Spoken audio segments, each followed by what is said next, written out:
vida depende de la agitación que realizan unos pocos individuos excéntricos. En homenaje a esa vida, a esa vitalidad, la comunidad debe aceptar ciertos riesgos, debe admitir una porción de herejía. Debe vivir peligrosamente si es que quiere vivir.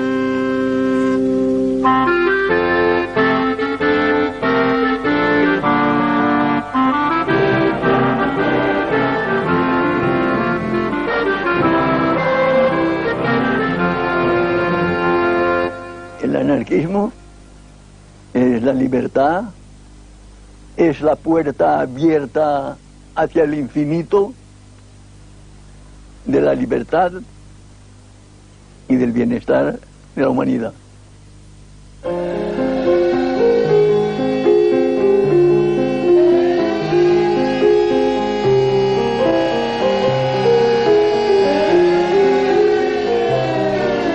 Me desperté con las sirenas de las fábricas y era como si toda Barcelona latiese con un solo corazón. Algo que solo se vive quizá una vez en un siglo. Y si algo puedo decir que eso marcó mi vida y vivo con esa emoción siempre. La verdadera revolución se inicia el 1 de julio y la inicia el pueblo espontáneamente, defendiéndose contra el ejército. Y es la primera vez y la única vez que el pueblo acaba con el ejército, lo rinde. Hemos podido con el ejército. Este es el grito fantástico de García Oliver el día 20. Hemos podido lo que no se ha podido nunca. Fue una cosa de gran ilusión, de pensar yo de que se había hecho ya la revolución social, no solo en España, yo creo que creí que habíamos triunfado en el mundo entero. Fue espontáneo. El pueblo se encontró dueño de su destino y ejerció su fuerza y llevó a cabo las esperanzas que durante años y años había siempre soñado. Y eso es algo que una oportunidad se acepta, se lleva a cabo y se acabó. La libertad y el universo, mi Dios, mi patria es la libertad, mi bandera la razón, mi camino la verdad, así es como pienso yo.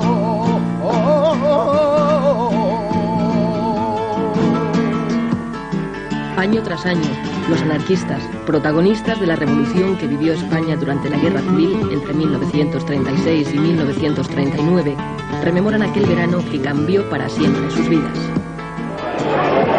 España 36, éramos más jóvenes que ahora. Y cuando piensas que un pueblo sin historia no es un pueblo, no es nada, y esto te tira de culos, Hicieron todos los posibles para desprestigiar a la revolución y para borrarla. Hasta hace pocos años no se veía ningún libro que hablase de verdaderamente la revolución. Yo soy albañil y cuando he tenido que construir una casa, he empezado siempre por los fundamentos. Y tanto las películas como todos los actos de la vida tienen un principio, y es en el principio, es en los fundamentos donde hay que empezar. Y eso hay que saber por qué nosotros nos defendimos contra el fascismo, por qué vencimos al fascismo y qué eran las ideas que nosotros preconizábamos y que el pueblo se sintió identificado con ellas.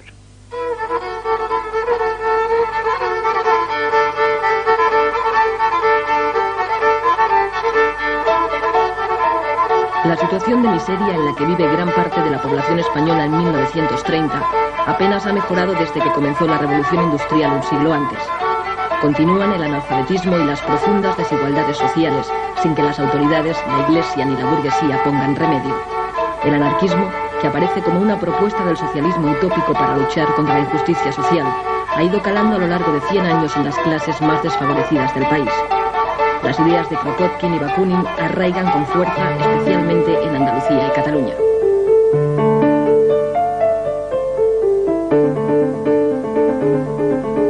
En 1840 nace nace en Barcelona la primera sociedad obrera y 30 años más tarde la Organización de los Trabajadores Españoles es ya un ejemplo para el resto de Europa.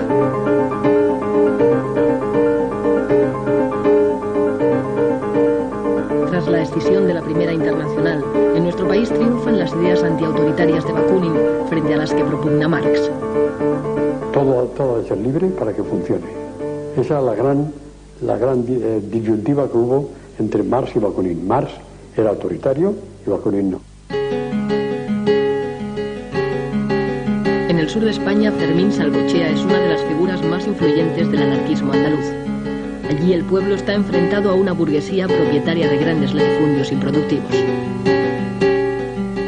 En virtud de unos cuantos caciques, que son los que manipulaban la política, y los explotadores de grandes extensiones de tierra.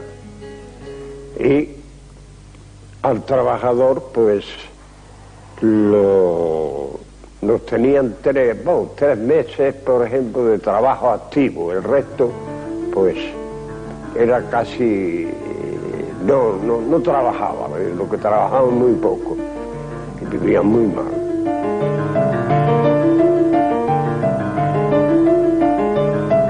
En Jerez, 4.000 campesinos toman la ciudad al grito de ¡Viva la anarquía!, asaltando los comercios en busca de comida.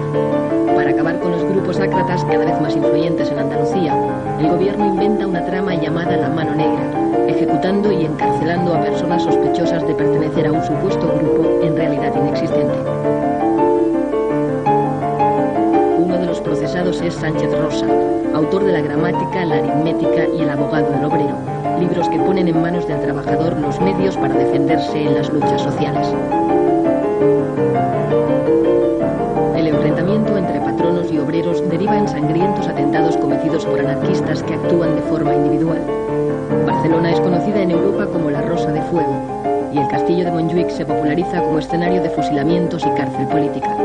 Numerosos militantes de las sociedades obreras son procesados.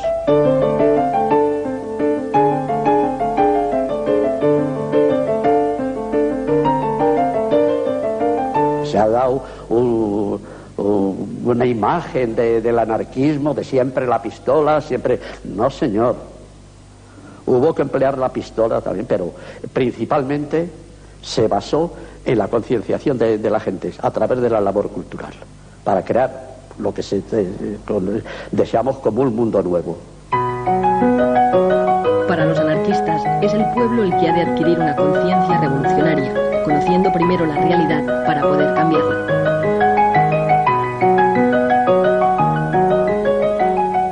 El autodidactismo se explica de esa manera, por afán de saber, pero sin tener medios. Entonces, por eso se explica que haya tanta revista y tanto folleto en el movimiento libertario español. En todos los pueblos había una revista o se hacía un folleto o se hacía un boletín. Es el prodigio que no se explica casi nadie. Soledad Gustavo y Joan Montseny, de sobrenombre Federico Urales, son los creadores a finales del siglo XIX de Tierra y Libertad y la revista Blanca, que llegará a tener 12.000 ejemplares de tirada. La obra de Proudhon, divulgada por Pi Margall, presidente de la Primera República, introduce en nuestro país el concepto de federalismo, principio que adoptarán en el futuro las organizaciones anarquistas españolas. Anselmo Lorenzo, con el proletariado militante, propone ideas revolucionarias para la emancipación de la clase trabajadora en una futura sociedad basada en la libertad, la solidaridad y la ausencia de todo autoritarismo.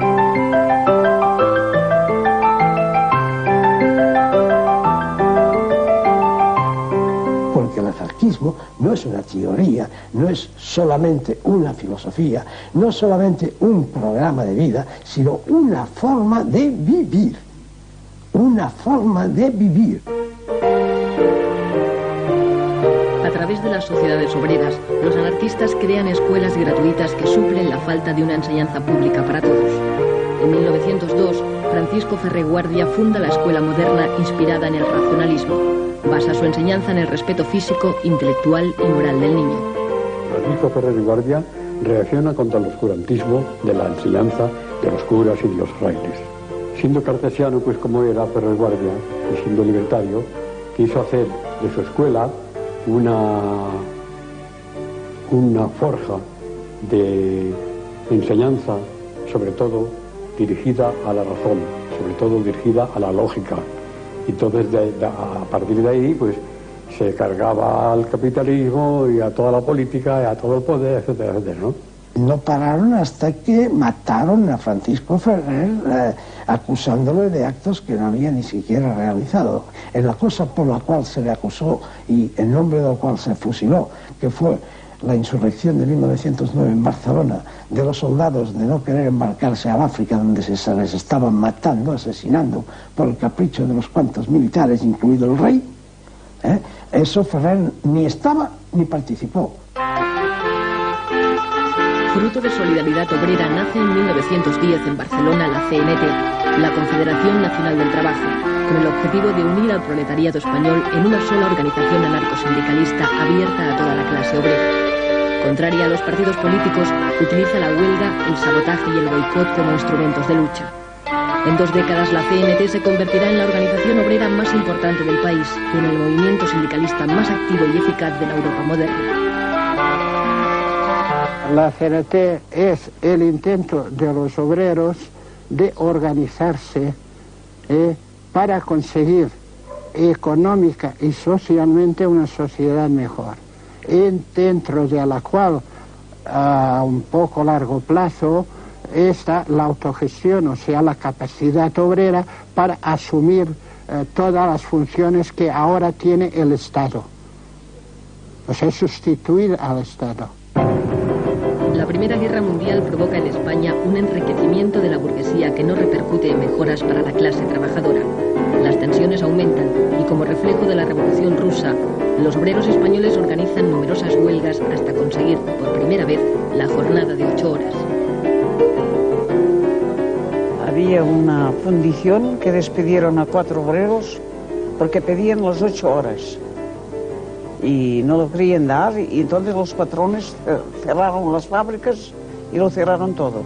Ripoll se tuvo que hacer comida, rancho, en la plaza del ayuntamiento para alimentar al pueblo, porque dura unas 9 semanas.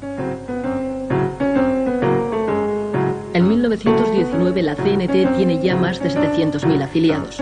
Los duros conflictos laborales provocan entre los jóvenes reacciones extremistas y la aparición de grupos de acción como los solidarios. Compañero de Durruti y Ascaso, García Oliver rememorará en 1938, ya como ministro de la República, los años de lucha en que cayeron numerosos militares anarquistas como Salvador Seguí, el Noi del Sucre. Nuestro grupo anarquista se formó el año 1923. Dueños casi de la ciudad eran las bandas de pistoleros del Sindicato Libre que patrocinaba la patronal.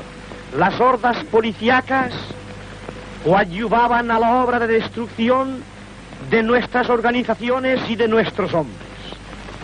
Nos unimos y formamos un grupo anarquista, un grupo de acción para luchar contra los pistoleros, contra la patronal y contra el gobierno. Conseguimos nuestro objetivo. Les vencimos. En 1923, con la dictadura de Primo de Rivera, la CNT es declarada ilegal y muchos anarquistas se exilian, como Ascaso y Durruti, que continúan su labor revolucionaria en América. Empecé haciendo carrera por Atajo y vereda, muestreza para mí. Y decía mi vecino que llevaba mal camino, apartado del redil. En 1927, en una playa de Valencia, se funda la FAI, la Federación Anarquista Ibérica, que nace con la pretensión de mantener puras las ideas anarquistas dentro de la CNT mediante la formación de pequeños grupos de personas afines, próximas en ideas. Para pertenecer a la FAI, por ejemplo, sin ser retranscrita, se tenía que no haber hecho el servicio militar, no haberse casado por la iglesia, llevar sus hijos, el que podía, porque a la escuela racionalista se pagaba, no tener vicios ostensibles. Todo eso era imprescindible. Entonces había una selección natural que hacía una organización muy fuerte, pero sin sectarismo, por coacción moral. Bueno, mis padres, ya te digo, que fue una temporada secretario de la FAI, siempre tuvo cargos, era un hombre, mi padre era un hombre de acción, entonces era muy radical, mi madre también, y entonces pues, y tenía mucha influencia porque era un hombre eran muy humanos, eran muy cultos, tanto mi padre como mi madre, y siempre se rodearon de gente más o menos afín. Y el hombre anarquista procuraba llevar una vida digna, ser un ejemplo. Durante la dictadura, los anarquistas continúan su actividad de manera clandestina. Es el tiempo también de las grandes emigraciones en busca de mejores condiciones de vida. Y mi padre, debido a la crisis de trabajo en la compañía Peñarroya, pues un día decidió marchar a Barcelona. Pero nosotros nos quedamos allá en espera que el hombre ganase algún dinerillo y pudiéramos coger los billetes correspondientes. Tardó un año en lograr ese dinero. El caso es que encontró a un compadre en Barcelona y le dijo: hombre, puedes venir a trabajar al metro. Y además, la vivienda, yo tengo una barraca en la calle Valencia, entre Rocafort y Entenza. Y en esa barraca, pues vivíamos la familia, el compadre, que eran 5, y nosotros 5, 10 personas en unos metros cuadrados. Pertenecía a la CNT, mi padre ya. Si ahí en el metro lo llamaron, que lo que te he dicho anteriormente, para decirle que quedaba en la calle, porque un obrero había cometido una falta profesional, y ese obrero era murciano. Y entonces despidieron a 80 murcianos que había. Pero el hecho fue de que todos respondían ya a una acción puramente orgánica CNT, y por eso los echaron.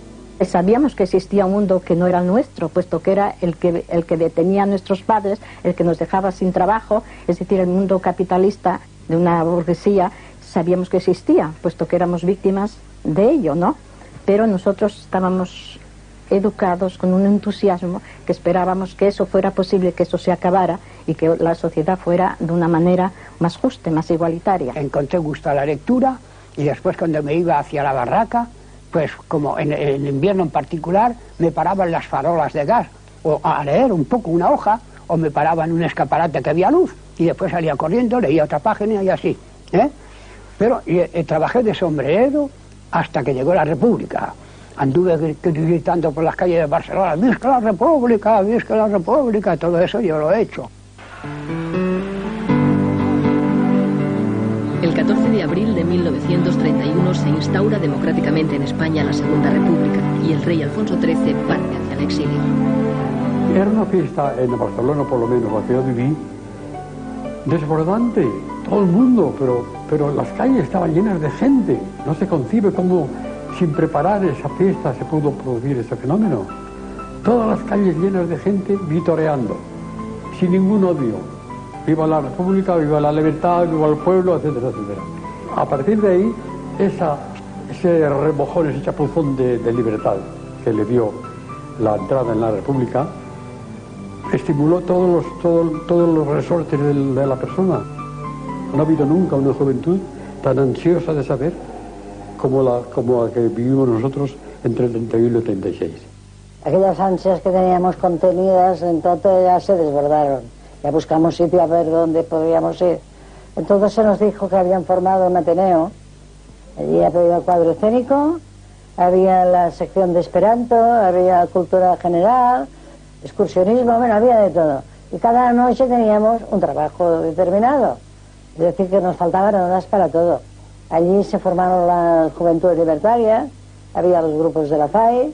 Cuando me llevaron al Ateneo Libertario del Clot, para mí fue un deslumbramiento, porque yo vi allí personas que pensaban igualito que yo. Todo el sindicato se convirtió en un centro de educación. Todo el sindicato era un Ateneo. Se hacía la revolución en España, en el mundo, en la tierra, en la luna, todo allí. No eran lugares para jugar las cartas y beber, sino para leer, para conversar, para discutir, debatir, escribir, lo que sea, ¿no?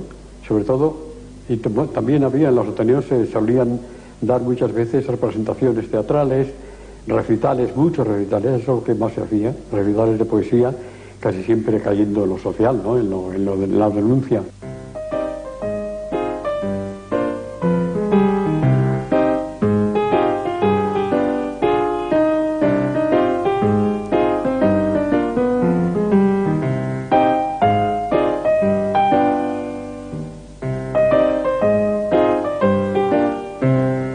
Fue un gran éxito todas las publicaciones anarquistas de España. Llegamos a tener estrictamente del anarquismo más de 70 publicaciones. Cuando se reunían tres anarquistas, coño, se hacía un periódico.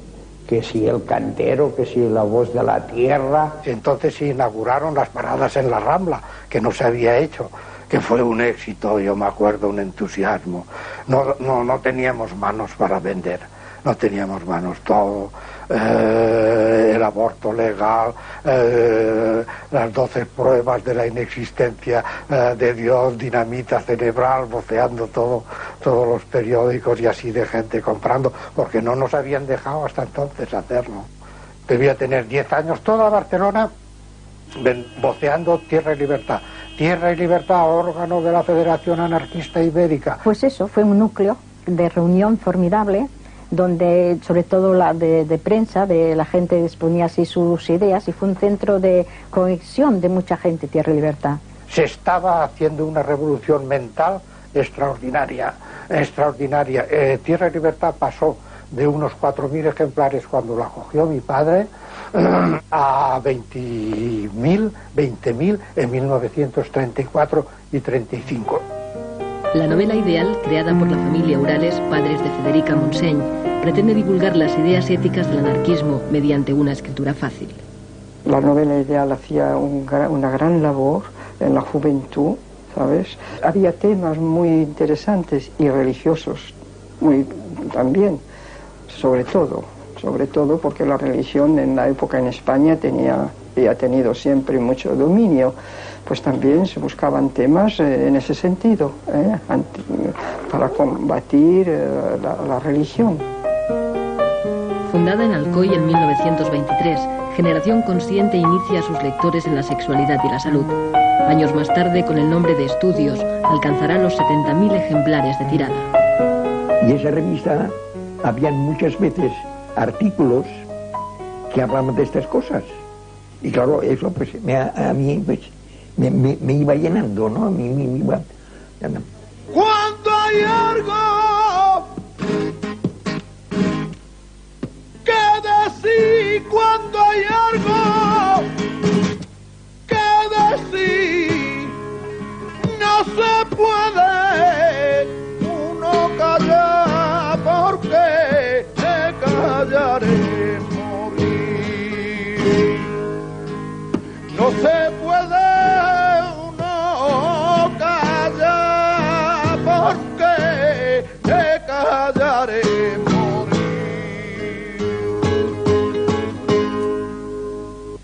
Incluso tú describías y decías, quisiera saber esto o lo otro. Pues te decían, pues sí, pues hay este método, y contestaban por la revista, revista Estudios. Y luego había, la Pentalfa era más bien sobre los nudistas. No sé por qué pasa que las grandes fábricas de la siderometalurgia, pues la gente se da al alcohol, se suda mucho, se da al alcohol. Por contra, habían unos cuantos que se veían enseguida, se distinguían de los demás, que no fumaban, que no bebían, que leían, que hablaban, que comentaban. Y entonces yo, sin querer queriendo, me fui juntando con estos, que eran anarquistas y naturistas, desnudistas, etcétera, etcétera, y muy dados a la cultura. Para nosotros el amor libre era simplemente que una pareja estuviera de acuerdo en convivir por afinidad, unirse libremente sin firmar papeles, sin hacer contratos.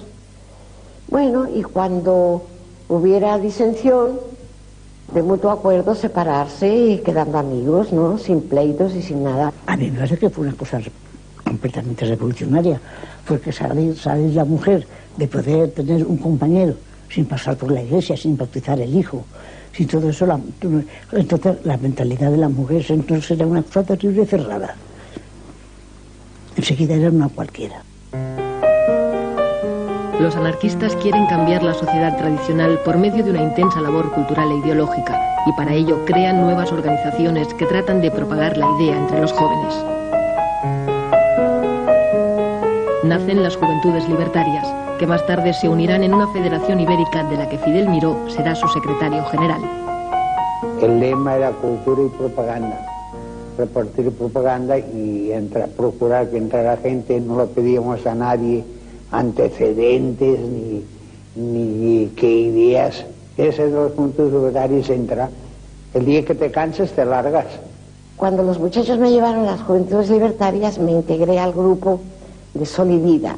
Era un grupo excursionista que nada más el resto de la semana vivíamos esperando el sábado. Teníamos tanto afán de instruirnos, porque éramos todos pues proletarios, que hacíamos paradas y alguien leía un libro, una frase, y entonces la comentábamos, descansábamos, seguíamos andando. Es que era una labor permanente, que quizá incomprendida ahora, pero es la que dio un nivel cultural, un gran sentido consciente de la existencia. A estas generaciones íbamos accediendo al mundo del trabajo. Los mítines, la acción directa y la propaganda ayudan a recuperar la influencia de la CNT. En ciudades como Barcelona, 1 de cada 2 obreros está ya afiliado a la central anarcosindicalista.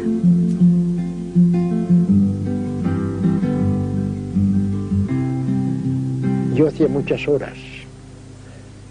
Lo mismo hacía días que hacía 12, que hacía 20, lo que el patrón me ordenaba. Y un día me presenté al secretario de la CNT y así de una forma tan ingenua le digo, ¿yo puedo pertenecer a la CNT? Y me dice, pues claro, tú eres un trabajador.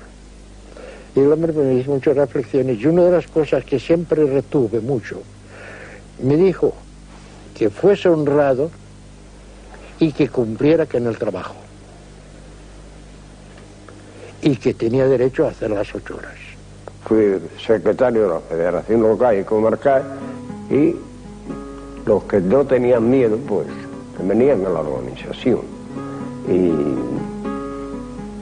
sentían cierta confianza en nosotros, porque éramos los que dábamos un poco la cara.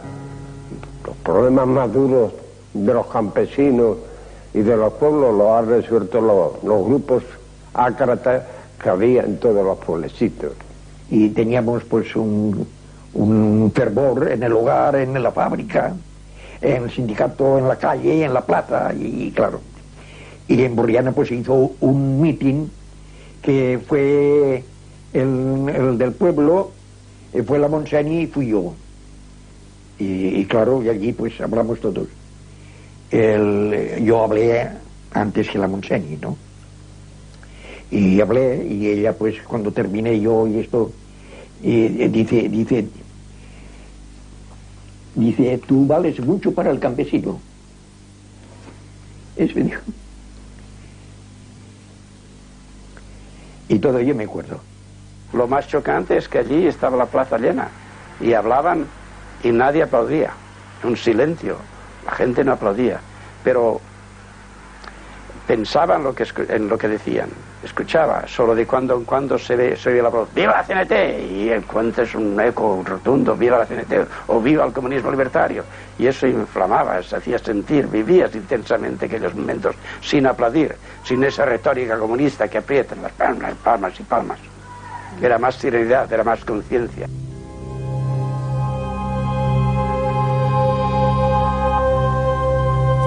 Había unos acuerdos sindicales que cuando echaban a un obrero de un trabajo no había ningún obrero que debía de reemplazarlo. Así que a lo mejor el patrón en una mina o en un trabajo echaba a uno porque lo consideraba revolucionario o porque lo encontraba o porque le cogía rabia, lo despedía. No había ningún obrero que lo reemplazara. Es decir, que todo está atado a través de un espíritu de solidaridad, que es lo más importante que existe en la organización nuestra. Bueno, los vecinos eran como una gran familia. Allí pues en aquellos tiempos no había seguro de paro, ni seguro de enfermedad, ni nada. Cuando alguien caía enfermo, un vecino que hubiese tenido algunos ahorros, lo primero que hacía era ponerlos encima de la mesa y allí los dejaba, sin que hubiese ningún papel ni un apretón de manos. Cuando vuelvas a trabajar y cuando puedas me los devuelves. Y el afectado, cuando empezaba a trabajar, peseta por peseta, poco a poco devolvía. Es una cuestión de principio, de moralidad. Es decir, que había el hecho de la familia universal, porque era verdad, en las casas baratas todos éramos una familia. Había un sistema de turnos que se recogían los que trabajaban, los hijos de los que no trabajaban. De niño no me gustaban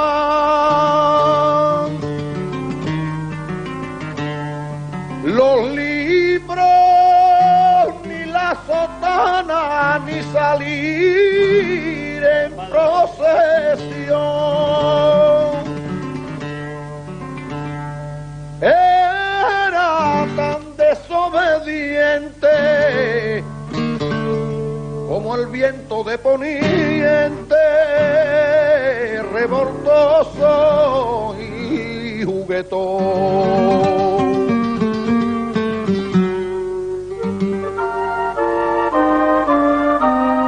Para combatir el analfabetismo y la educación católica, los anarquistas crean a través de los ateneos y de los sindicatos escuelas inspiradas en la moderna de Ferreguardia, aplicando métodos de pedagogos como De Crolí o Pestalozzi. En la Escuela Natura del Clot se enseñaba todo lo que se podía de ciencias de toda clase. Lo que ocurre es que había un acento en todas partes siempre que era superior a la enseñanza aquella, que era el hecho de hacer que el niño utilizara eso no para hacerse un depósito de conocimientos, sino una capacidad de utilización de esos conocimientos. Se procuraba que el niño fuera él mismo siempre y que viese la diferenciación entre cada niño, entre todos los niños. Eso se llevaba con gran cuidado porque es el elemento principal tanto del anarquismo como de los métodos de enseñanza del anarquismo. En la escuela nuestra, en la escuela de Puchelías, en la escuela Natura, yo allí no he leído nunca ni a Bakunin, ni a Kropotkin, ni nada. Nada más que, por ejemplo, La cosa humana, de Tolstói, los poetas, quizás la lectura de Blasco Ibáñez, es decir, gente más bien moderada, más bien liberal. No era ninguna cosa, no era una educación revolucionaria, era una educación más o menos pacifista, antimilitarista, humana y culta, pero nada más. La Escuela Nueva ya parte de unos principios modernos, de pedagogía moderna, que no hay ni asomo de ideología. Hay en verdad la idea de la libertad por encima de todo y en la base de todo. La emancipación de los trabajadores ha de ser obra de los trabajadores mismos. Si no, no habrá esa emancipación. Es decir, que se autosubvencionaba de diversas maneras, pero autosubvencionaba. Lo que nunca quiso la Escuela Natura ni el sindicato Fabril fueron subvenciones ni del Estado ni del Ayuntamiento. Pero las esperanzas puestas en la República defraudan a las clases más desfavorecidas del país. El gobierno tiene que hacer frente a numerosos levantamientos en Cataluña, Levante y Andalucía. Es que los campesinos en Andalucía padecían hambre y el feudalismo seguía manteniendo tierras y cotos y miles de hectáreas sin cultivar y la gente sin trabajar. Allí se produjo casas viejas. Un movimiento montado por los anarquistas, era un movimiento anarquista. Y quisimos declarar comunismo libertario.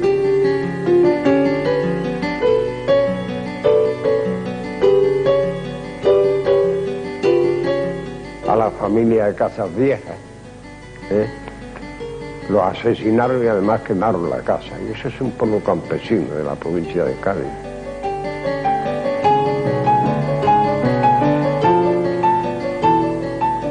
La CNT provocó un movimiento revolucionario con el que no todas las regionales estábamos conformes, sobre todo en Asturias. No éramos muy partidarios. Era la división que había entre los dos conceptos. Uno es de la revolución permanente y a plazo fijo, ¿no? Y los otros, la tendencia más moderada era de que había que hacer cultura, preparar al pueblo y esperar el momento propicio que se pudiera ensayar la revolución con posibilidades de éxito. En año y medio de república, el enfrentamiento entre la derecha y la izquierda provoca 30 huelgas generales, 400 muertos y 9.000 detenidos. Se suspenden 157 periódicos de izquierdas y 4 de derechas. Se frena la reforma agraria y el desarrollo de las escuelas públicas. Tras algún conato de sublevación militar, la derecha gana las elecciones. Y luego salió victorioso, porque nosotros, el 90%, no fue a votar porque queríamos darle un castigo a la República, porque no fue a votar porque estaba más con ellos que con nosotros. Y la gente sacando el dinero al extranjero, no queriendo trabajar, cerrando fábricas. Los sindicatos estaban clausurados continuamente y las cárceles llenas de obreros, de presos gubernativos. El preso gubernativo es un hombre que no ha hecho nada, que no tiene más que un antecedente sindical. Yo estuve 6 meses y no fue de los que estuve más. En Asturias, los trabajadores de la CNT y la UGT colectivizan minas y fábricas. Ramón Álvarez forma parte del Comité Revolucionario. La idea general estaba concebida, primero, detener el avance progresivo del fascismo en toda Europa. Y después se combinó en uno de los puntos, el fundamental, en que la finalidad del movimiento revolucionario de octubre era la implantación de una sociedad socialista federalista. Pero la revolución de Asturias no es secundada por las fuerzas de izquierda del resto de España. Los obreros asturianos resisten durante 2 semanas el asalto de las tropas enviadas por el gobierno, con el general Franco al frente. La revuelta es aplastada en una acción premonitoria de la guerra que se avecina. Febrero de 1936. El Frente Popular, la izquierda, derrota en las elecciones al derechista Frente Nacional. El voto de la CNT ha sido decisivo. En febrero decidimos votar nosotros. Muchos, yo no voté, pero muchos votaron, porque teníamos alrededor de 15.000 presos en las cárceles de España.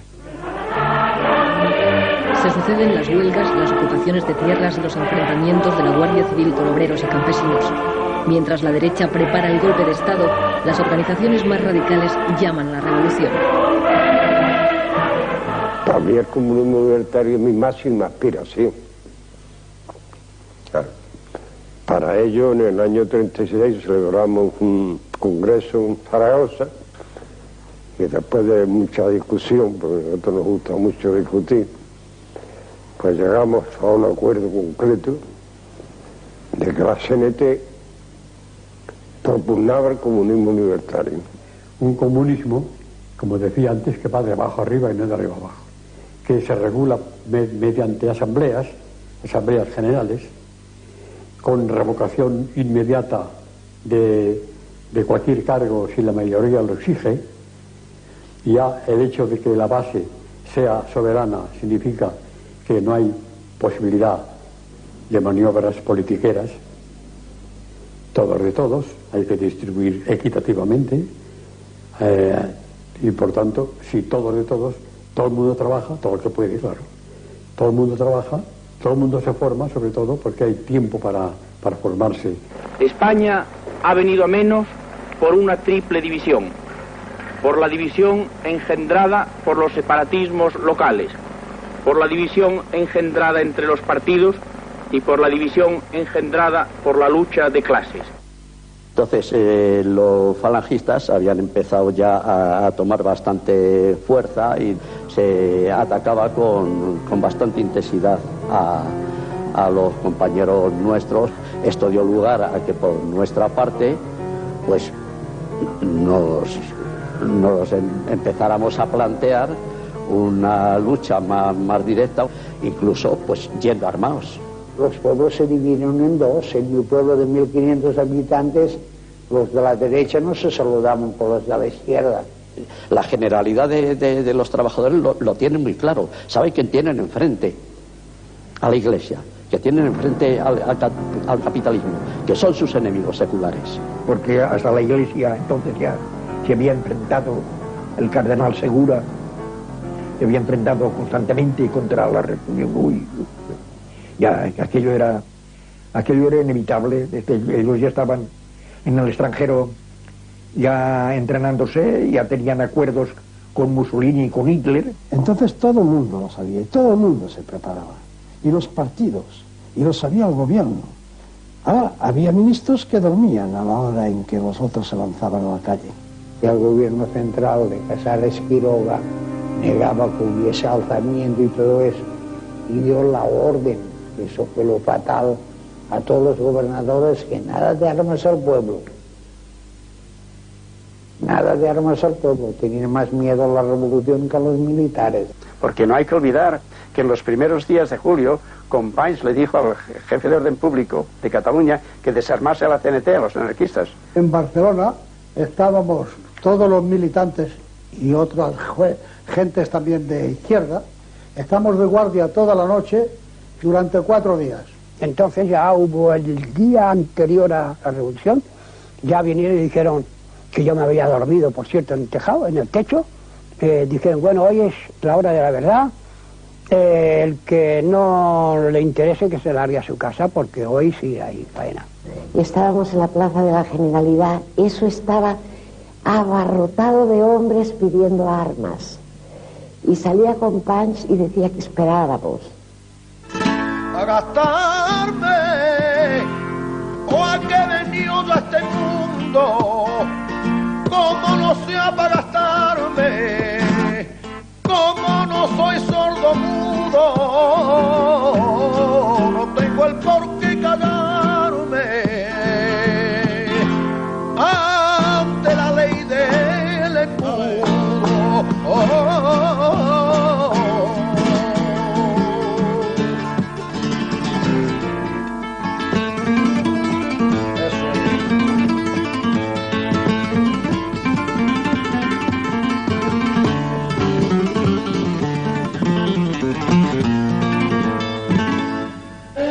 El 19 de julio del 36, los obreros de Barcelona alertan a la población ante la sublevación militar.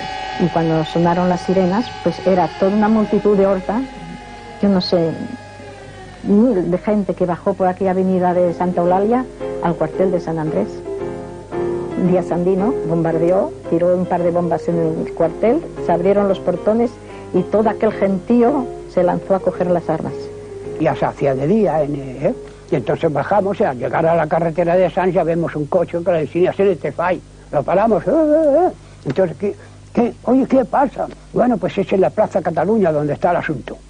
Pero al llegar a la altura de la Plaza de Toros, por detrás ya viene una compañía con los fusiles en posición de tiro y los oficiales con la pistola en la mano. Y entonces salimos por las bocacalles a tirotearles. Entonces se remostraron un poco el desorden entre las tropas. Lo viví con esa emoción de inconsciencia, pero con una gran emoción. Es decir, que ver aquello, de ver todo aquel pueblo armado, todos aquellos coches que claxonaban CNT, CNT, CNT FAI, ver todos aquellos coches con las banderas al viento, ver todo aquel movimiento con esa de generosidad, de lucha, ver además una cosa que me impactó mucho, ver los soldados, ver los guardias de asalto al lado nuestro. Se nos echa en cara que nos apoderamos de 40.000 fusiles, no sé cuántos cañones, no sé cuántos caballos, porque estábamos allí, es que no había otro, porque hasta los guardias de asalto, que hay fotografías parapetados detrás de un caballo, venían con nosotros, no iban con su unidad, venían con nosotros, Pero en fin, como se pudo, como había tanta gente, parece mentira, como salieron de todas las casas a millares, la gente, pues se asustaron, los militares se asustaron y se rindieron. Es decir, muy a pesar del gobierno y de todo, el pueblo de Barcelona, guiado por la CNT, derrotó al ejército aquí. Barcelona hizo el cambio y Barcelona impulsó a Madrid que tomase el cartel de la montaña.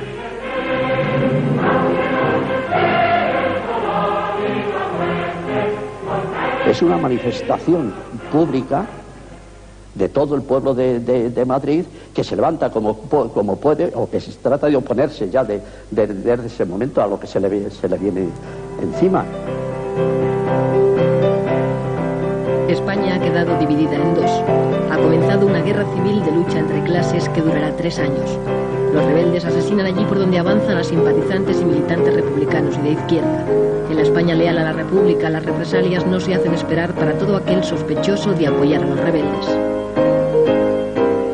Los tiradores desde los campanarios de las iglesias de ciertos conventos estaban mezclados, los de los clérigos con los militares.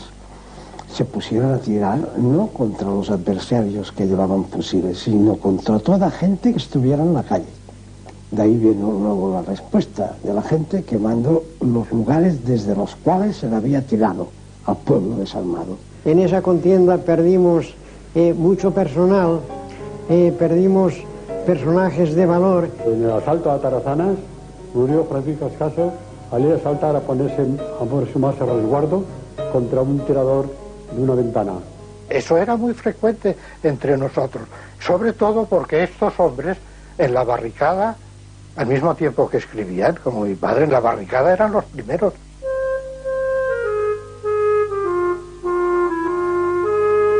La nula capacidad de reacción del gobierno de la República ante el golpe militar y el desmoronamiento de las estructuras del Estado provoca que en muchos lugares sean los propios ciudadanos los que organicen sobre la marcha la nueva sociedad. La Carta del Modelo de Barcelona salieron todos de golpe, ¿no? Todos. Fue el primer momento glorioso de la revolución, sacar a todos los presos, ¿no? Y presas, claro. Ya se rompe con toda la cosa del Estado y todo, ya se rompe, ya nosotros, y para nosotros ya no servía gobierno ni servía nada, ¿no?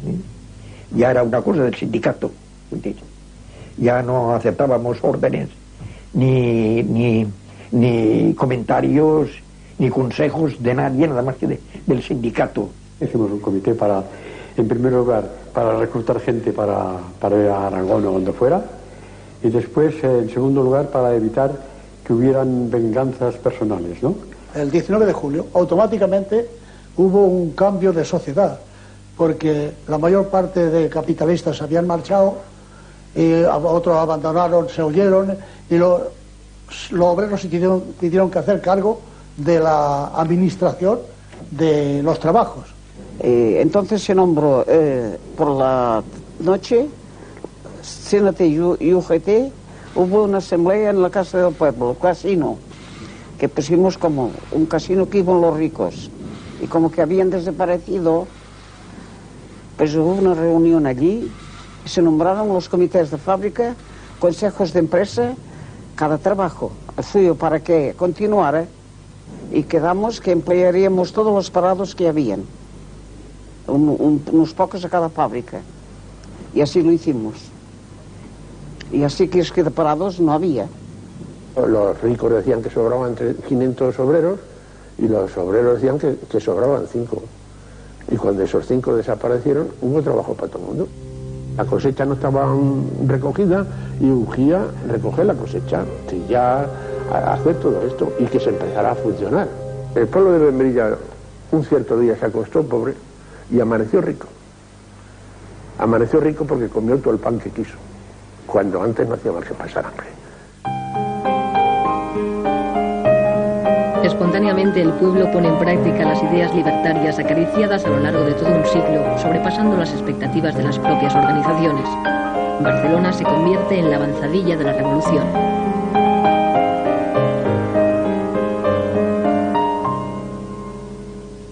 En los primeros días, enseguida entramos en contacto con el sindicato de transporte y empezaron a enseñar a las compañeras a conducir tranvías. Y tú tenías a compañeras conduciendo tranvías. Habían compañeros que empezaron a marchar al frente o que querían marchar. Yo me dediqué a recoger libros con un camión para crear una biblioteca, que teníamos una ansia loca de crear una biblioteca popular en el barrio. En la entrada queríamos hacer unos carteles así que dijera, y unas vitrinas: biblioteca popular, pueblo, estudia y supérate, entrada libre.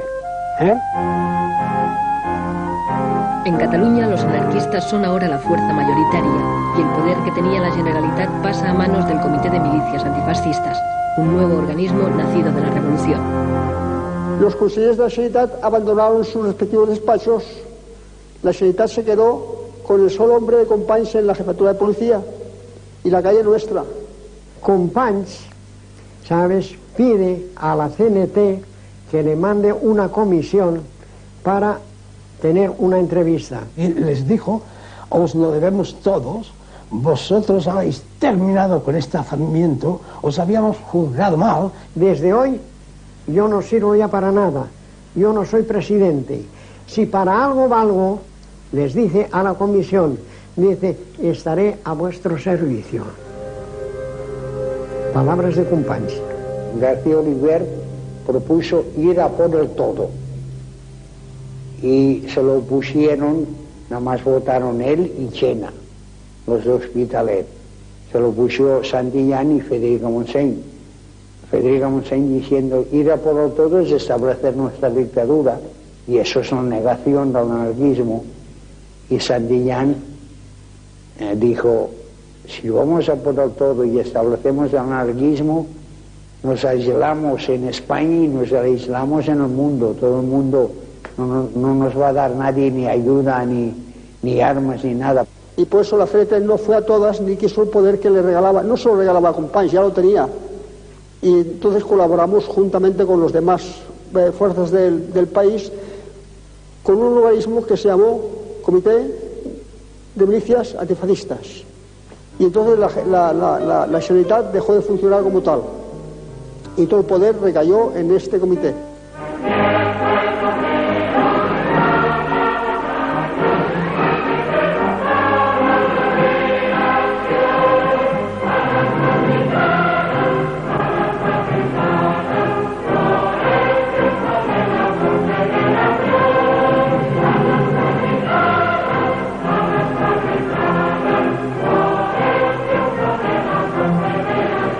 Empezamos a organizar las columnas y hay esa salida que tenéis allí en la fotografía y se iban directamente al frente, al lugar que ellos pedían.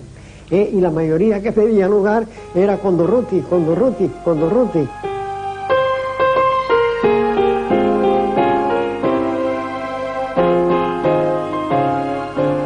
Ante el peligroso avance de los sublevados y el desmantelamiento del ejército, los partidos y los sindicatos organizan milicias de voluntarios, obreros y campesinos para defender el país.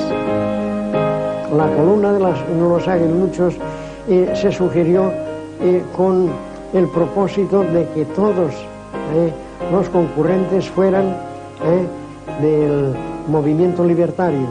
La columna de hierro estaba organizada por grupos de 10, y 10 grupos formaba la cinturia. El jefe de grupo era uno que se nombraba desde esto, dicen, pues tú jefe de grupo. Y luego de los 10 grupos que forman la cinturia, se nombraba un delegado de cinturia. Por amistad y por confianza, por la personalidad del compañero, pues se le daba la responsabilidad de mando. Allí siempre ha habido un mando, pero un mando en condiciones, no nada de eso, se decía, bueno, pues ahí y se ordenaba y se cumplía. Yo salí de Arcolea y de allí, andando, fuimos hasta Madrid. Y al llegar a Madrid nos llevaron al cuartel, allí estaban los hombres y las mujeres. Fuimos allá a parar. Y se preparó el batallón Ascaso y yo me fui en él.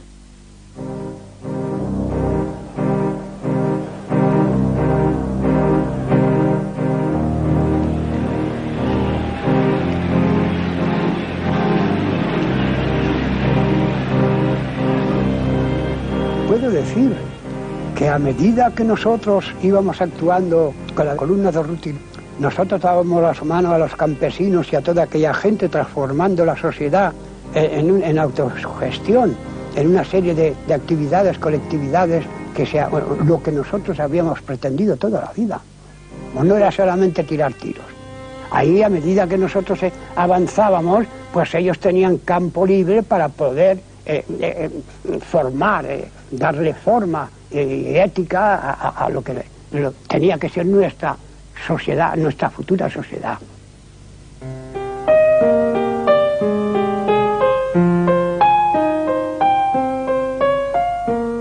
Los cambios se suceden vertiginosos en zonas de Castilla, Extremadura, Andalucía, Asturias y sobre todo en Levante, Cataluña y Aragón. yo era muy alcahuete. Y en cuanto veía que había algo de barullo o algo, pues allí me metía. Y me metí en una plaza de la Constitución que estaba repleta de calandinos. Todo Calanda estaba allí. Y desde el balcón, este comité revolucionario dice, a partir de ahora aquí se proclama el comunismo libertario. Y fue una multitud entera en la plaza de la Constitución que aplaudió la frase. ¿Y en qué se compone el comunismo libertario? Queda abolido el dinero. Se va a expropiar a todo propietario, izquierdista o de derechas. Toda la maquinaria a disposición del pueblo, todos los edificios para que sean alojados los habitantes, independientemente de quién sea el propietario, trabajo colectivizado, distribuidos los trabajadores en grupos. No hizo falta semecas para organizar aquello, que fueron los trabajadores mismos, porque allí se constituyó primero pues el comité del sindicato, que era el principal, que duda cabe, y desde luego comité de defensa, comité de agricultura, comité de alimentación, comité de peluqueros. Pues los mismos trabajadores designaban a los delegados que bien más capacitados para que cumplieran la función de llevar la marcha, de distribuir el trabajo, de distribuir todo. El desprecio tradicional de los anarquistas por el dinero provoca un cambio radical en las relaciones económicas. Se crean monedas locales, vales, y en muchos lugares se llega a la total abolición del dinero. Allí desapareció el dinero. O sea, se hizo el montón que se llamaba de Cropoquín. Allí los alimentos se adquirían por vales y por las cartillas de racionamiento que se hicieron. En ese caso, cuando se trata de la toma del montón, pues naturalmente se tiene que tener aquella capacidad y aquella manera de pensar, de que por qué razón vas a coger tú hoy 2 kilos de carne si con uno tienes bastante y mañana puedes ir a buscar otro fresco. O un par de zapatos.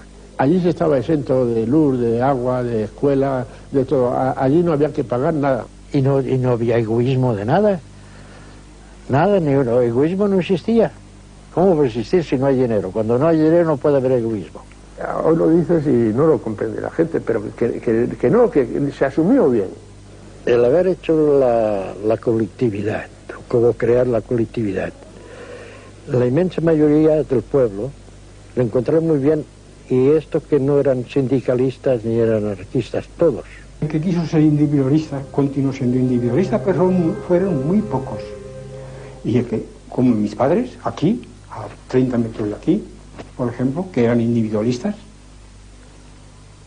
tenían que responder, para tener el derecho que la cartilla les daba, tenían que responder con productos, no había dinero.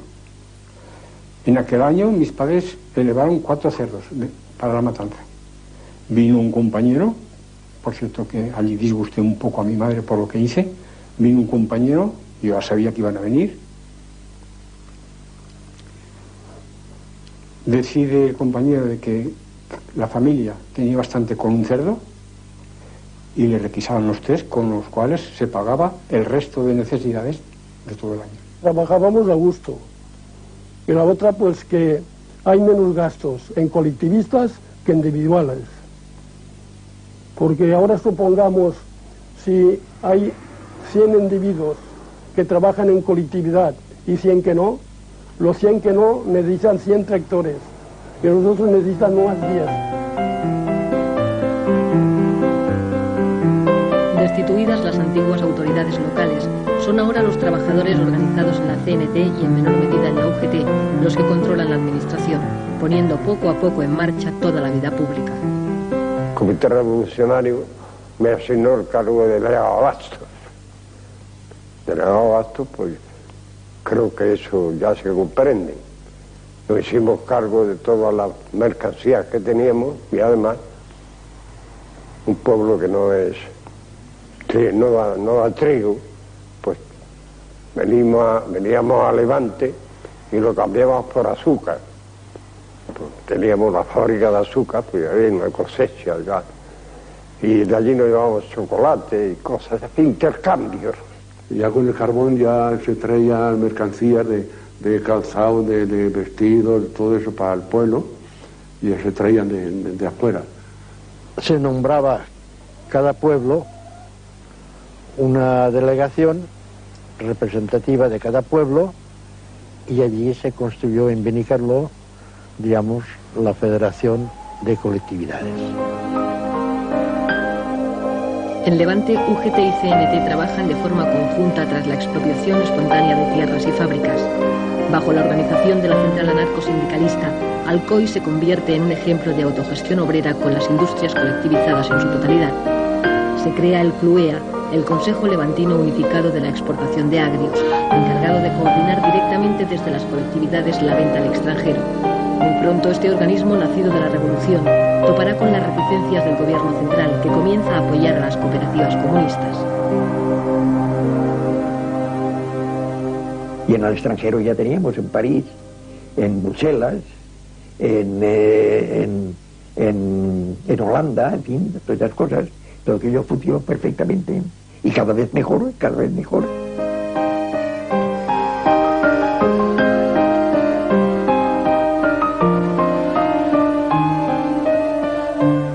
En Asturias, la CNT y la FAI forman parte del Consejo de Asturias y León, del que Ramón Álvarez es consejero de Pesca. Los obreros eran los administradores de las industrias.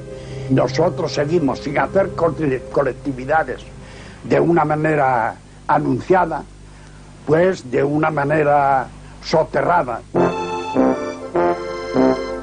CASPE es la sede del Consejo de Aragón, el primer organismo de gobierno anarquista de la Revolución Española. 8 consejeros coordinan la labor de las colectividades de la región.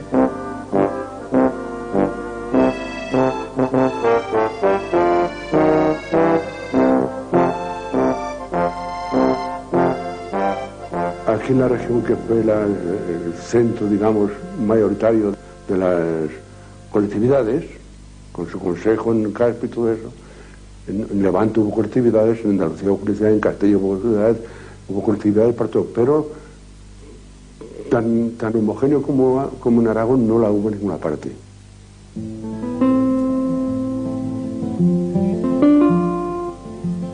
La revolución social que vive la España rural consigue el apoyo mayoritario de los campesinos. Son 3 millones de españoles viviendo bajo los principios del comunismo libertario. Allí pues había una pizarra en el sindicato grandiosa, y cualquier trabajador, una queja que tuviera, la apuntaba en la pizarra, y en la asamblea se discutía aquello. El exponer una cosa era ponerlo, digamos, en armonía de los demás si aceptaban aquella proposición. Si se acordaba bien, si no se acordaba, pues otra cosa, ¿verdad? Pero siempre desde la base. No nos regiamos porque no mandase el comité regional una cosa. Porque claro, cada pueblo tiene su cultura. Por lo tanto, al tener su cultura, tiene sus costumbres. Entonces no son las mismas costumbres nuestras aquí valencianas como diríamos las andaluces, son diferentes. Con la ocupación de tierras y un reparto más racional del trabajo, la producción aumenta. La gestión colectiva de los beneficios permite la construcción de hospitales, escuelas, acequias, granjas y centros de experimentación agrícola. Había, además del grupo escolar Francisco Ferrer, donde se pusieron 18 maestros, del huerto del convento, del huerto de los Frailes, concretamente, se hizo una zona de experimentación agrícola. Se plantaron viñedos, se plantaron olivares, olivares que eran viejos, que eran productivos, se hacía carbón. En fin, hubo una transformación y que la colectividad prosperó mucho. E inmediatamente se decidió el adquirir 2 tractores, y 2 tractores en Canga, sin parar de trabajar, hace mucho. Y con aquello, pues, no solamente se suplió las 350 hombres que fueron al frente, sino que se aseguró, y eso es más que verdad, se aseguró que nada de las tierras cultivadas hasta la fecha quedaron yermas, todas fueron cultivadas.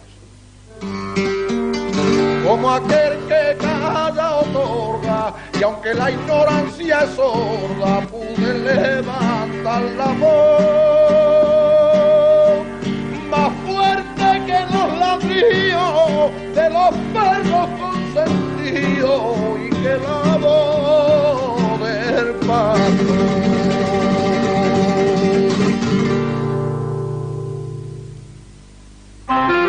La revolución que vive España no pasa desapercibida al visitante. George Orwell, que ha venido a luchar como voluntario en una columna del Home, describe sus impresiones al llegar a Barcelona. Era la primera vez que me encontraba en una ciudad en la que mandaba la clase obrera. Los anarquistas ejercían virtualmente el control de Cataluña y la revolución se encontraba en plena marcha. Las actitudes de tipo servil habían desaparecido. Nadie decía señor o don y ni siquiera usted. Todo el mundo se trataba de compañero y de tú. Y decía salud en lugar de buenos días.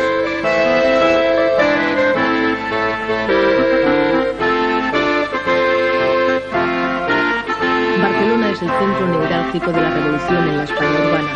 Con la CNT y la FAI al frente del Comité de Milicias Antifascistas, Cataluña vive una de las transformaciones más radicales de su historia, que afecta a todos los aspectos de la vida política, social y económica. El 80% de las empresas se han colectivizado y todos los servicios están autogestionados por los propios trabajadores. Estos cambios serán legalizados por la Generalitat en octubre de 1936. No hubo problema alguno en quién iba a dirigir, quién había de ser el dirigido, ni nada de eso, porque ya formados sindicalmente en la CNT, ya había unos valores establecidos, unas personas que habían demostrado responsabilidad y buen hacer. Yo fui uno de los nombrados a la colectividad del Gran Metro. Y estando en el metro, en la colectividad, es cuando hubo una reunión general del transporte y me nombraron secretario. Y ahí empezó. Y yo era albañil que conocía poco el transporte, pero nos poníamos al corriente pronto de eso.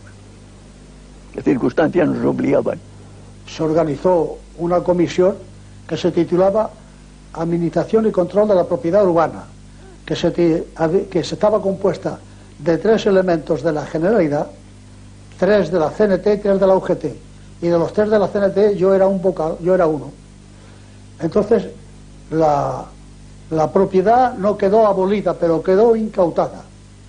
Los propietarios no tenían derecho a administrar sus fincas, tenían derecho a formar parte de la administración de esta comisión. Los anarquistas podían hacerse los dueños de Barcelona y de Cataluña y no quisieron hacerlo.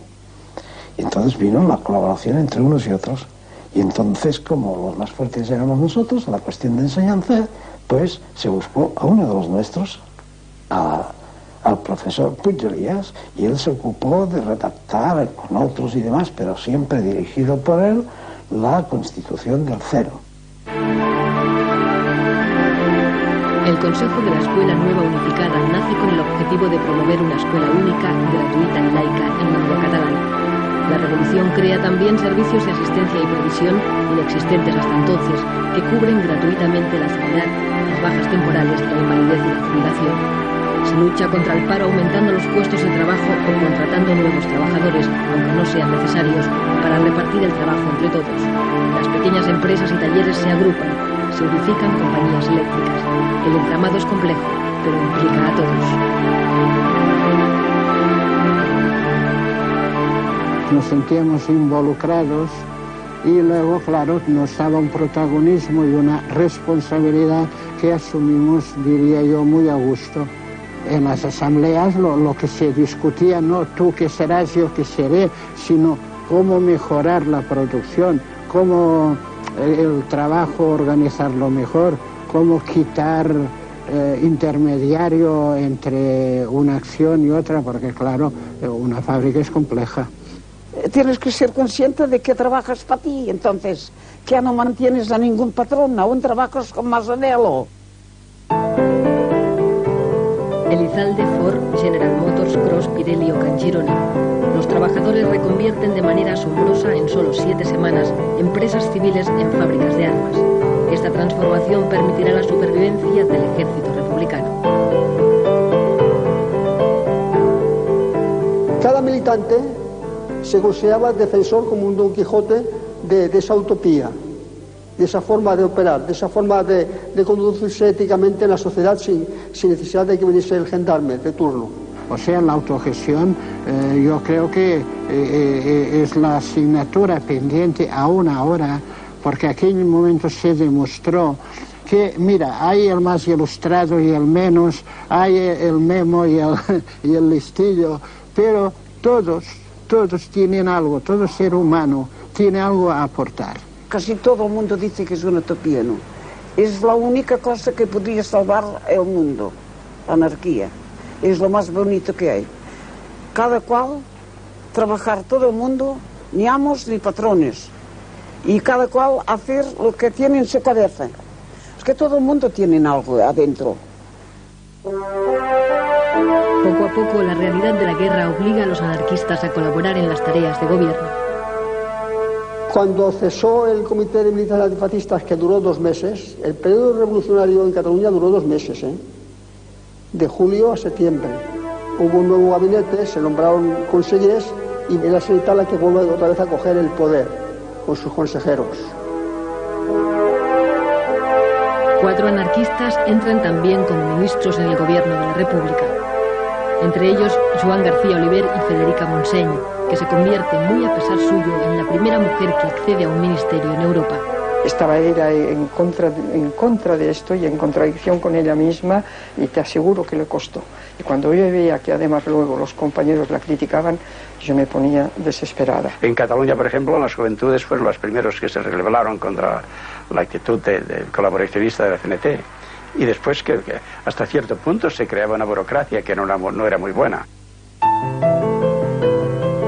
Con la mayoría de hombres en el frente, son las mujeres las que ocupan los puestos de trabajo. Ellas tienen ahora la ocasión de hacer su propia revolución.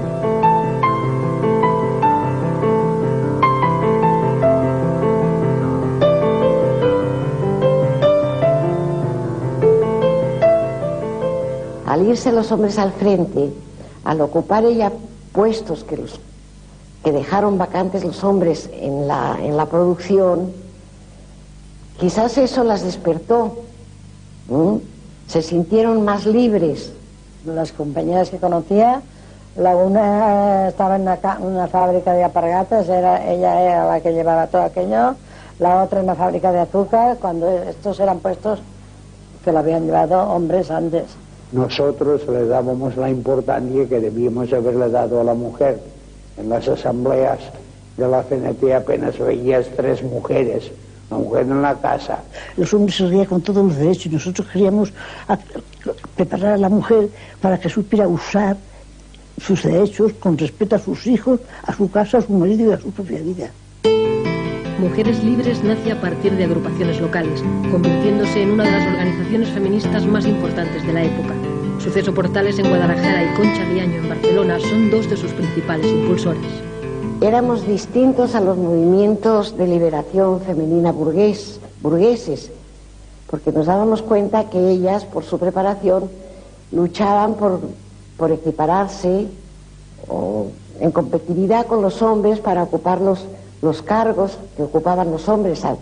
Pero nosotras nos dirigíamos a la mujer proletaria, a la obrera, a la que no tenía instrucción, que salieran de ese servilismo, que salieran de esa sumisión, en el trabajo, en el hogar, que se consideraran personas adultas. Y ahí fue donde tuvimos que hacer mayor énfasis. Y en crear escuelas donde la mujer se capacitara, no solamente para leer y escribir. Me parece que yo no te podría decirlo, cientos y cientos de mujeres analfabetas que convertimos a que supieran leer y escribir.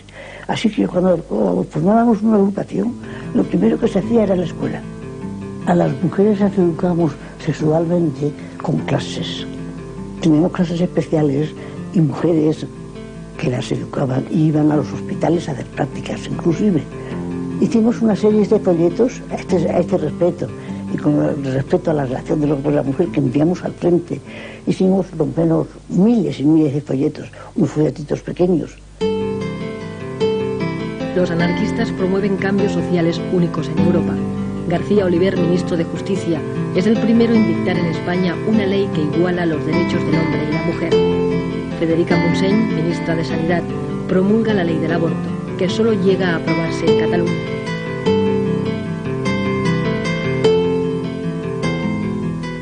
La ley del aborto pues se proclamó primero aquí en Cataluña y se proclamó y enseguida se puso a la práctica. En el hospital clínico se hacían abortos. Parecía muy bien suprimir una maternidad que no era deseada, les parecía lógico, pero por parte de los médicos hubo un rechazo enorme.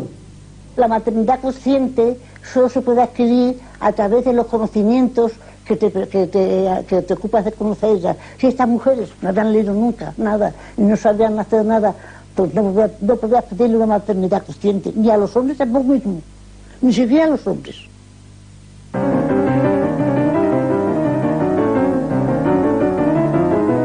Las ayudas alemana e italiana al bando rebelde y la política de no intervención de las democracias occidentales están provocando la derrota de las fuerzas republicanas. El ejército franquista está a las puertas de Madrid y hace falta un golpe de moral para levantar el ánimo de los madrileños, que ven como el propio gobierno de la República huye a Valencia. Durruti es en esos momentos el personaje más carismático, el más solicitado.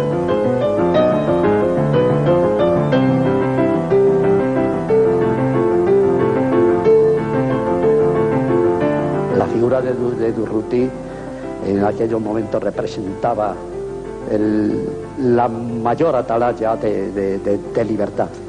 Fue una inyección de optimismo, de esperanza. En un territorio desconocido y mal pertrechada, la columna Durruti sufre enormes bajas. Su actuación resulta, sin embargo, decisiva para la defensa de Madrid. El 20 de noviembre nos retiraron del frente y nos dijeron que había muerto Durruti. Siempre fui esa abeja negra que supo esquivar las piedras que le tiraban nada.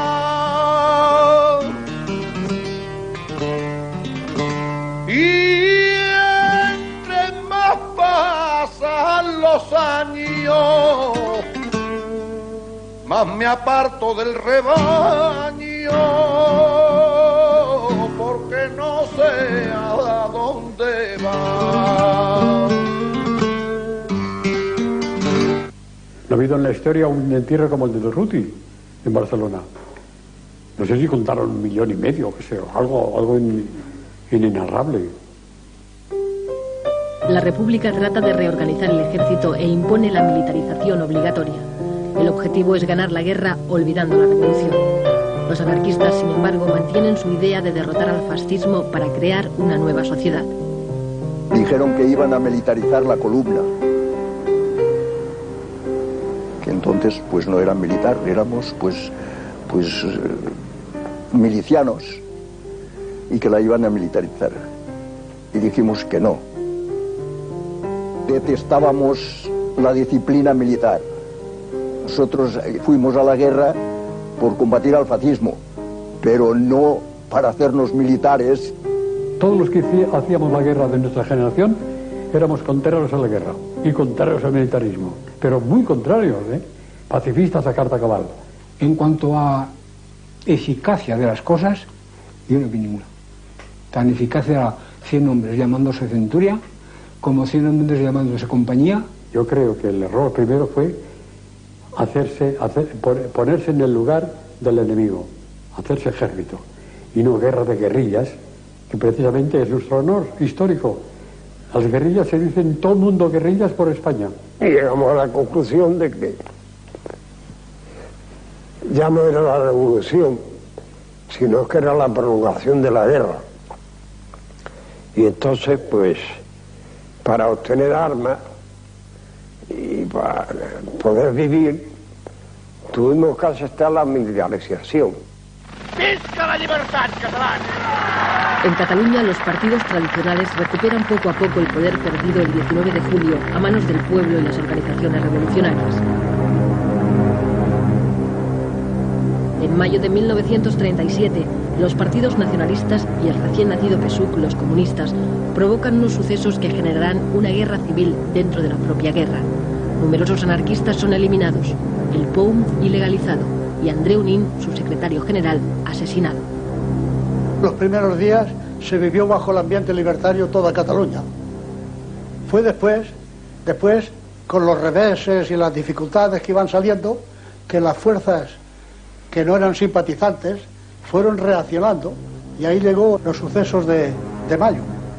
El Artemio Guadé, que era consejero de la Generalidad, mandó la policía de la Generalidad a que se apoderara de la Telefónica. La Telefónica estaba incautada por la CNT. Claro, en la Telefónica se resistió, y de allí empezó. En la barriada éramos los amos absolutos, pero en el centro había calles que eran de uno, calles que eran de otro, y así hubo una cantidad de muertos. Los comunistas fríamente se propusieron acabar con los líderes nuestros, ¿sí?, para dejarnos sin cuadros directivos, y casi que lo lograron. Eso fue horrible. Nos mataban a los compañeros por la espalda, mataron en San Andrés a más de 50 compañeros de las Juventudes Libertarios. Y para localizar, para parar eso, nuestros compañeros, que eran ministros, García Oliver y Federica Montseny, se lanzaron de Valencia a Barcelona pidiendo el alto al fuego, y fueron ellos que se les hizo caso y se paralizó. Hubo una fracción incluso de nuestras columnas que se brindaron para venir aquí y acabar con los comunistas de una vez, y fuimos nosotros que no, que ya estaba bien de sangre. Fue un error, allí se perdió la mitad de la guerra en los acontecimientos de mayo. Las cosas habían cambiado radicalmente, había dimitido ya Largo Caballero con los socialistas de izquierda y la separación de la CNT del gobierno, y a partir de los sucesos de mayo pues se sintió en el ánimo de todos y en la sensación de que habíamos perdido mucha fuerza y que la fuerza la había adquiriendo el Partido Comunista, que todas las armas buenas que llegaban de Rusia iban a las fuerzas que ellos comandaban. Solapadamente están empezando a entrar en los intestinos del ejército, a entrar en el comisariado, a entrar en los servicios de información militar, que los ocupan casi en su totalidad. Y nosotros estábamos convencidos de que la idea era cumplir la orden de Stalin, de eliminar sobre todo a los anarquistas, hacerse con la situación de mando y dar por terminada la guerra cuando Stalin lo decidiera. Era eso la cosa. Ideológicamente no les interesaba que estos mecanismos revolucionarios se llevaran adelante de tal manera que si ganábamos la guerra, al país se le pudiera decir, junto a haber ganado la guerra, esta es la obra que ha hecho el anarquismo, esta es la obra que ha hecho la CNT, y esto como arranque para el futuro. Era la primera revolución anarquista en el mundo. Ninguna revolución que no fuese controlada por el Partido Comunista tenía ninguna significancia para los comunistas. Y esos no lo podían permitir. Ya sabéis todos lo que pasó con las colectividades, que vino Lister con todo su ejército a acabar con ellos, con todos, a rajatabla, pero con el imperio de los fusiles. Esa es la gran paradoja, que los comunistas hayan ido a acabar, hayan sido los que acabaron con el comunismo más comunista. Y él llegó e hizo, pues, que le vino al pelo, hizo la matanza que todo el mundo sabe. Lo que hizo Lister es porque, como en Rusia exactamente, los bolcheviques, los dictatoriales, no admitían que se presentase un ensayo libertario de la naturaleza en el que se vivía en Aragón. Había encarcelado al Consejo de Aragón. Es que en Artagones se estaban encarcelando a los responsables de la colectividad, Vincalanda, etc. A pesar del intento del gobierno y los comunistas por destruir las colectividades, la mayoría vuelven a reconstruirse y continúan su labor. En Calanda, Miguel Celma, con 16 años, es nombrado responsable de la colectividad. El cambio formal de funcionamiento y de objetivos no existió. no hubo cambio alguno, eran los mismos. Y eso duró pues hasta el 15 de marzo de 1938. Durante toda la guerra no disminuyó la capacidad productiva de Cataluña, ni su capacidad colectivizadora, ni la presión de ciertos elementos conservadores de la Generalidad, ni los comunistas pudieron borrar la autonomía económica de la que la CNT tenía en Cataluña. Guerra, falta de materias primas, destrucción de instalaciones, boicot del capitalismo internacional y agresión del propio gobierno de la República. La revolución que vive España desde 1936, con la puesta en práctica de las ideas anarquistas, ha sufrido todo tipo de contratiempos y, sin embargo, la producción ha aumentado. Han mejorado las condiciones de trabajo, hay más igualdad entre los ciudadanos y la economía tiene un funcionamiento más racional. Pues esas colectividades tuvieron que luchar, en primer lugar, con una situación anómala, en guerra, con una economía nula, porque todo dependía de Cataluña. Cataluña, si le daba la gana pagar, daba dinero, y si no, pues ya el hecho de tener que pedir y a molestar, y sobre todo al aragonés. En fin, todos los inconvenientes, y no digamos ya la política de Madrid. La política de Madrid no había jamás ni un diario que no fuera de la CNT que dijera algo bueno de la Revolución Española, de la Revolución Cenetista o de las colectividades, de nada. Ya sabéis que siempre el anarquismo ha tenido una prensa malísima. Que en 3 años no se pueden hacer muchas cosas, más siempre cuando tienes una guerra civil te tenías que apañar con lo que había, ¿no? Porque nos faltaba todo, las materias primas, había la cuestión de la inseguridad, los bombardeos, el pueblo vivió mal. Yo no soy de los que digo que no hubo disputas, no hubo cosas después, pero el conjunto de lo que fue el comunismo libertario, colectividad, paz y justicia de Membrilla, para mí, y lo demuestro al que quiera, que es la única solución que tiene la humanidad para poder vivir bien. Porque de otra forma no existe. Porque ahí se demostró que me hacía falta la Guardia Civil, me hacía falta los ricos, me hacían falta los curas para vivir bien, que son los únicos que entorpecen la marcha de la riqueza, porque la única riqueza que existe es el trabajo. Lo malo es que aquello, con sus defectos, que los hubo, no continuase, pese a lo cual, cuando los dueños de la fábrica volvieron, la encontraron mucho mejor que no la habían dejado. Cuidado. Aparte de haber duplicado la producción. Canchirona, cuando terminó la guerra, al hacer balance, gran sorpresa para los dueños, gran sorpresa. Se había capitalizado mucho más de lo que era antes de la guerra. ¿Por qué? Porque se habían importado máquinas, herramientas, porque se habían importado hornos eléctricos para hacer aleaciones especiales que no se tenían. Pues cuando entraron las tropas franquistas, alguien, el que fuera autoridad para ello, dio orden de demoler estas nuevas construcciones. Y hoy no queda nada de aquello.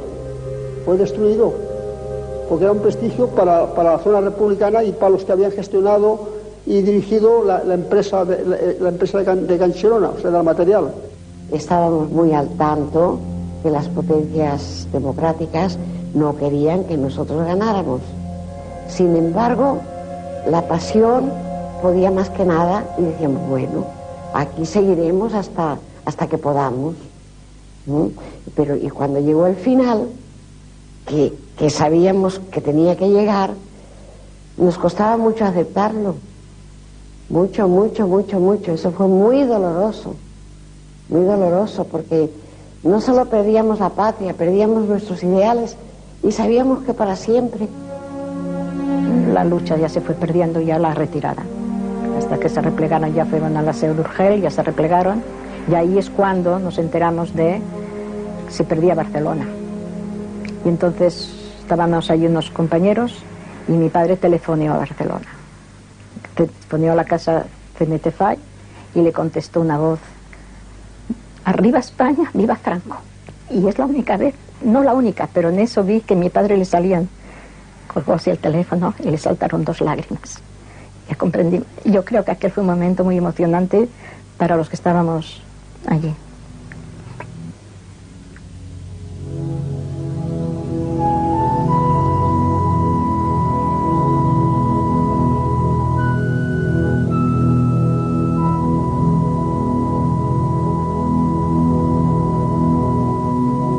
Subieron los heridos con bonitas ambulancias y los rojos con amor a sus hermanos cuidaban. En lo alto de la cumbre se procedió a su descarga. ¡Ay, qué dolor tan profundo! ¡Ay, la herida que me mata! Otro, temblando de frío, decía a su camarada: ¡ay, hermano, que me muero! La nieve está muy helada.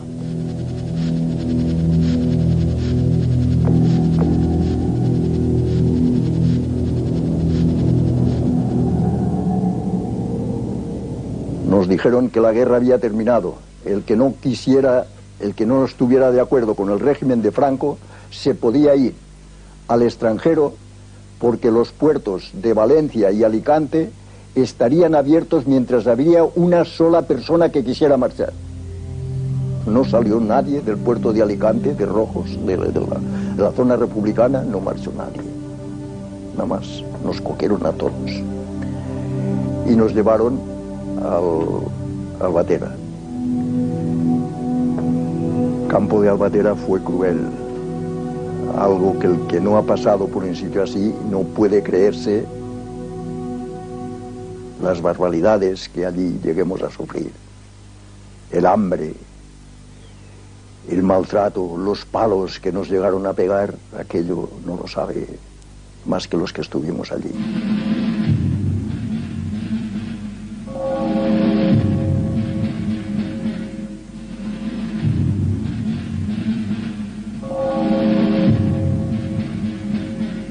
A veces yo me pregunto si valió la pena tanto dolor, tanto sacrificio, tanto sufrimiento, pero luego pienso, en realidad nosotros le dimos una lección al mundo.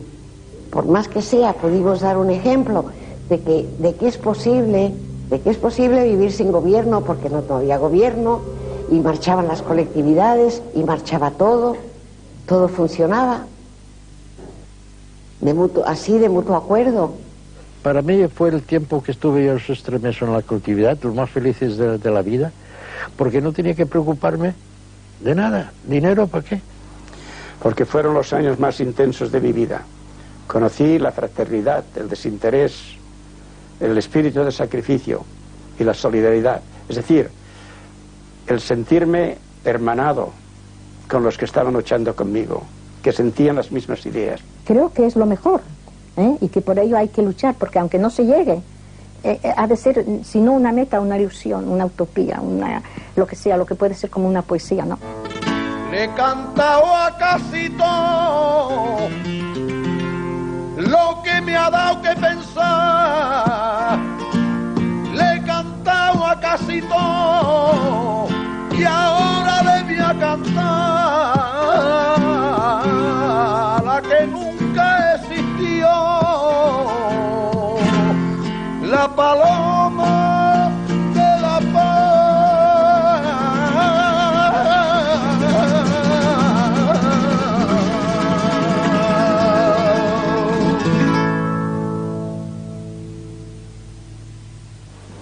A los osados pertenece el futuro.